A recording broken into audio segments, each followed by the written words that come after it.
Hello everyone, welcome back to our channel sensible pharmacist. तो हमारी receptor series के अंदर अगले हमारी फोर्थ जो रिसेप्टर टाइप है वो है हमारी नॉन एंजाइम लिंक रिसेप्टर, और जिसका एग्जांपल है जैक स्टैट। इसको हम जैक स्टैट पाथवे के नाम से भी जानते हैं। अच्छा, नॉन एंजाइम लिंक क्यों है और पिछले वाला एंजाइम लिंक कैसे था? तो पिछला जो हमारा रिसेप्टर था उसके अंदर आपने देखा होगा एंजाइम लिंक था, क्योंकि उसके अंदर आरटीके इन्वॉल्व था, यानी कि receptor tyrosine kinase enzyme available था, उसमें वो काम करता था। कहाँ था वो? साइटोसोलिक साइट के अंदर प्रेजेंट था, साइटोसोल में प्रेजेंट था। यहाँ पे ऐसी कोई इंट्रिंसिक एक्टिविटी किसी एंजाइम की प्रेजेंट नहीं है यहाँ पे जैक स्टैट, या इसलिए इसको बोला गया है नॉन एंजाइम लिंक, और इसका एग्जांपल हमारा जैक स्टैट। अब जैक स्टैट क्या है? जैक का मतलब होता है जेनस काइनेज। ये नाम कहाँ से आया? What is genus?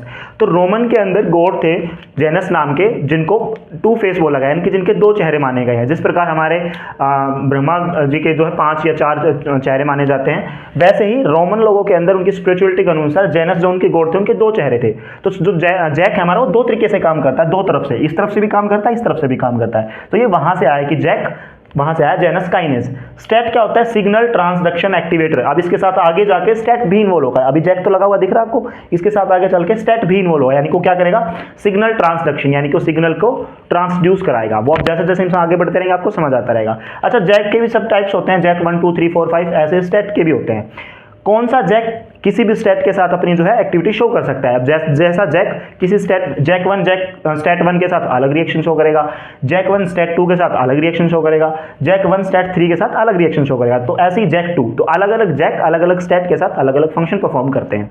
ठीक है, तो स्टार्ट करते हैं। देखो, जनरली ये हमारी ट्रांस मेम्ब्रेन है, ठीक है, सेल मेम्ब्रेन है। सेल मेम्ब्रेन के बाहर एक्स्ट्रा सेलुलर में वही हमारी बाइंडिंग साइट है, वहां क्या पे आके हमारे रिसेप्टर बाइंड होंगे। इंट्रा सेलुलर में क्या है? हमारा जैक लगा हुआ है, और जैक से जो वाई जैसा कुछ दिख रहा है ये आपको, ये क्या हमारा टायरोसिन है। टायरोसिन अमीनो एसिड लगा हुआ है जैक के साथ, क्लियर है? यानी कि जैक पे टायरोसिन एंजाइम प्रेजेंट होता है।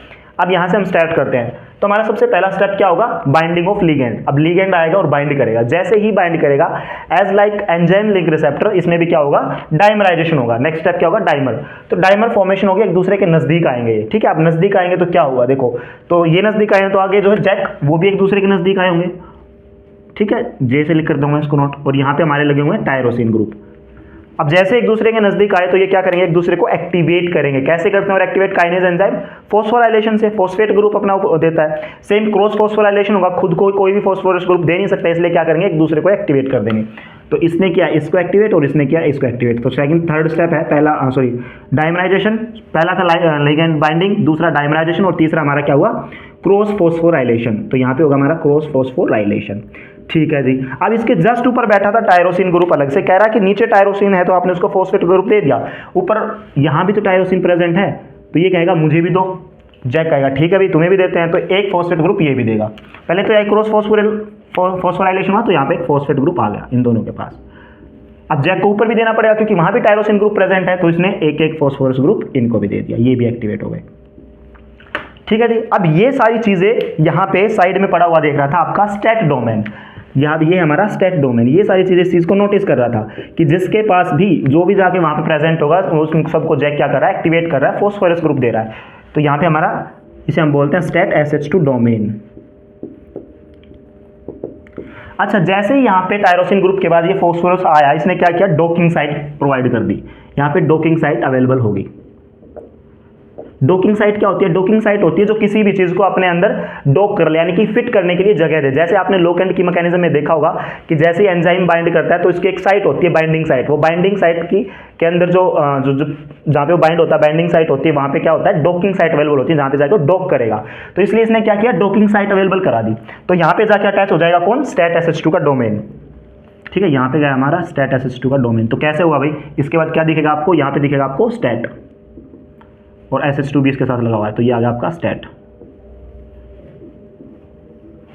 अब स्टैट कहेगा कि ठीक है अभी मुझे भी फॉस्फोरस दो, तो जैक सबका जिम्मा उठाया जैक ने, तो जैक क्या करेगा? अब स्टैट को भी फॉस्फोरस ग्रुप प्रोवाइड करा देगा, दोनों तरफ आ गया। अब स्टैट था हमारा मतलब ही जैसे इसको मिला क्या? फॉस्फोरस, ये वहां से हो जाएगा डिसोसिएट।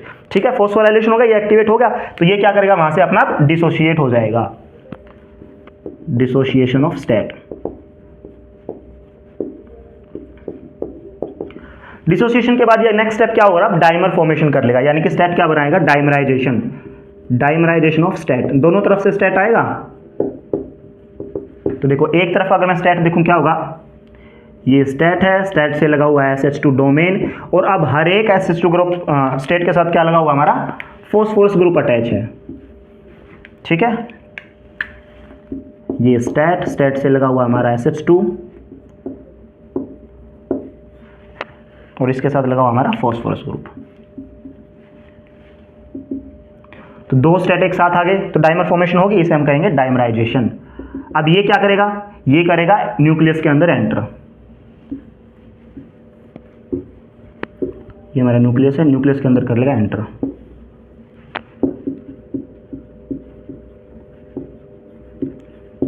अब जैसा आपने बिल्कुल पहला, सबसे पहले हमने कौन सा किया था, जीपीसीआर में साइक्लिक एएमपी पाथवे हमने देखा हुआ, वहां पे जो क्रैब के ने था हमारा, तो जो कैटालिटिक बॉडी थी, कैटालिटिक बॉडी ने अंदर क्या किया था, न्यूक्लियस में एंट्री की थी। वहां पे जाकर उसने क्या किया था, ट्रांसक्रिप्शन, प्रोमोटर साइट जो डीएनए की उसके साथ बाइंड हो गई थी, वहां पे क्या किया था उसने, ट्रांसक्रिप्शन किया था। अगर आपको ये समझ नहीं आ रहा तो आप प्रीवियस वीडियोस में जाकर चेक कर सकते हैं, GPCR receptor cyclic AMP pathway, आप ये देख सकते हैं। सेम ठीक उसी प्रकार स्टेट डोमेन या स्टेट हमारा जो डाइमर बनाया ये अंदर एंट्री कर लेगा, और एंट्री करने के बाद ये क्या करेगा, मैं सिंपल यहाँ पे लिख देता हूँ ट्रांसक्रिप्शन। ट्रांसक्रिप्शन को ये फेवर करेगा, कोई भी प्रोटीन अब सिंथेसाइज होगा यानी कि रिस्पॉन्स आ जाएगा, प्रोटीन सिंथेसिस आएगा मतलब रिस्पॉन्स आ जाएगा। ठीक है, अब इस मैकेनिज्म को फॉलो कौन करते हैं, तो इसको फॉलो करते हैं हमारे हार्मोन्स और साइटोकाइनिन्स। ठीक है, ये इसको क्या करते हैं, इस मैकेनिज्म को फॉलो करते हैं। एक बार मैं दोबारा से आपको रिवाइज करा देता हूँ। इसके अंदर जनरली क्या होता है, सबसे पहले हमारे लिगेंड्स जो है बाइंड करेंगे आके बाइंडिंग साइट पे, जैसे ही वो बाइंड करेंगे उसके बाद नेक्स्ट क्या होगा, डाइमराइजेशन, दोनों रिसेप्टर एक दूसरे के नजदीक आएंगे। इनके नीचे हमारा क्या होता है, अटैच होता है जैक के पास होता है टायरोसिन। ठीक है, तो ये दोनों टायरोसिन एक दूसरे को फॉस्फोरस ग्रुप देंगे और एक्टिवेट कर देंगे, इसे हम बोलते हैं क्रॉस फॉस्फोराइलेशन। तो ऊपर भी क्या हमारा टायरोसिन प्रेजेंट है, जो ये ब्लैक आपको वाई दिख रहा है हमारा टायरोसिन है। अब ये कहेगा कि टायरोसिन तो मैं भी हूं, तो मुझे क्यों छोड़ा, मुझे फॉस्फोरस क्यों नहीं दिया, तो स्टेट कहेगा ठीक है भी तू, सॉरी जैक इसको भी दे देगा। स्टेट अभी आया नहीं है तो जैक ने क्या किया, इसको भी फॉस्फोरस दे दिया, इसको भी दे दिया। ये सारी चीजें देख रहा था स्टेट डोमेन। ठीक है, इसे चाहिए था क्या, इसे तो फॉस्फोरस चाहिए, इसे तो एक्टिवेट होना है, तो वहां पे डॉकिंग साइट प्रोवाइड हो गई किसके द्वारा, जब इसे फॉस्फोरस ग्रुप दिया जा रहा था टायरोसिन को, तो उसके पास डॉकिंग साइट अवेलेबल होने की वजह से स्टेट क्या किया, वहां पे जाके अटैच होगा दोनों तरफ। वहां पे जाने के बाद फिर इसने भी डिमांड की कि मुझे फॉस्फोरस दो, तो जैक ने इसका भी बेड़ा उठाया, कहा कि ठीक है भाई तू भी ले ले, तो इसने इसे दिया फॉस्फोरस ग्रुप। तो अब क्या होगा, ये भी एक्टिवेट, जैसे ये एक्टिवेट हुआ तो ये क्या करेगा, वहां से डिसोसिएट। अगर आपको ये थोड़ी सी सिमिलरिटीज में नजर आ रही होगी, जैसा जीपीसीआर के अंदर हो रहा था, जब एडेनाइल साइक्लेज ने अल्फा सब यूनिट से उसका जीटीपी ले लिया था, यानी कि उसने उसकी एनर्जी ले ली थी, तो क्या कर गया था, वहां से डिसोसिएट कर गया था और अल्फा को वापस से बीटा गामा के साथ अटैच होना पड़ा था। ठीक उसी प्रकार इसने भी एनर्जी ली फॉस्फोरस की फॉर्म में और ये डिसोसिएट हो गया। अब डिसोसिएट होकर करेगा क्या, तो ये डाइमर की फॉर्मेशन करेगा, यानी कि ऐसे ऐसे दो स्टेट अब एक दूसरे के साथ आएंगे। अब इनके पास फॉस्फोरस ग्रुप है क्योंकि वहां से लेकर आए हैं, तो फॉस्फोरस ग्रुप इनके साथ अटैच है, तो ये एक्टिव है इसका मतलब। तो ये क्या करेगा, न्यूक्लियस के अंदर एंट्री, और एंट्री करने के बाद ये ट्रांसक्रिप्शन को फेवर करेगा, यानी प्रोटीन सिंथेसाइज हमारा होगा, रिस्पॉन्स आ जाएगा। एग्जाम्पल मैंने बताया आपके हार्मोन्स और साइटोकिन्स। अगर मैं एक और अगर आपका एग्जाम्पल लूँ, हार्मोन प्रोलैक्टिन का एग्जांपल लेते हैं, तो जैसे प्रोलैक्टिन है, प्रोलैक्टिन इसी तरीके से काम करता है। तो इसके अंदर क्या हमारा इन्वॉल्व होता है, क्या करता है, मिल्क प्रोडक्शन कराता है ब्रेस्ट के अंदर। ठीक है, तो मिल्क प्रोडक्शन कराता है किसकी वजह से, जैक 1 या फिर 2, या तो जैक 1 या फिर 2, किसके साथ करेगा ये रिएक्शन, स्टेट 5 के साथ, यानी कि जैक 1 या 2 अगर स्टेट 5 के साथ मिलकर सब कुछ करता है, यानी कि अगर ये जो जैक थे या तो ये 1 होता है या फिर 2 होता, और स्टेट हमारा कौन सा होता, स्टेट 5 का सब टाइप होता, तो हमारा क्या होगा, मिल्क प्रोडक्शन होगा, यानी प्रोलैक्टिन हार्मोन्स को मिल्क प्रोडक्शन कराएगा उसके थ्रू। तो ये था हमारा जैक स्टेट पाथवे, यानी कि नॉन एंजाइम लिंक पाथवे। अब रिसेप्टर सीरीज के अंदर हमारी सिर्फ एक ही टाइप का रिसेप्टर बचता है, दैट इज न्यूक्लियर रिसेप्टर। तो नेक्स्ट वीडियो के अंदर हम करेंगे न्यूक्लियर रिसेप्टर। वीडियो में आप तक बने रहने के लिए थैंक यू सो मच।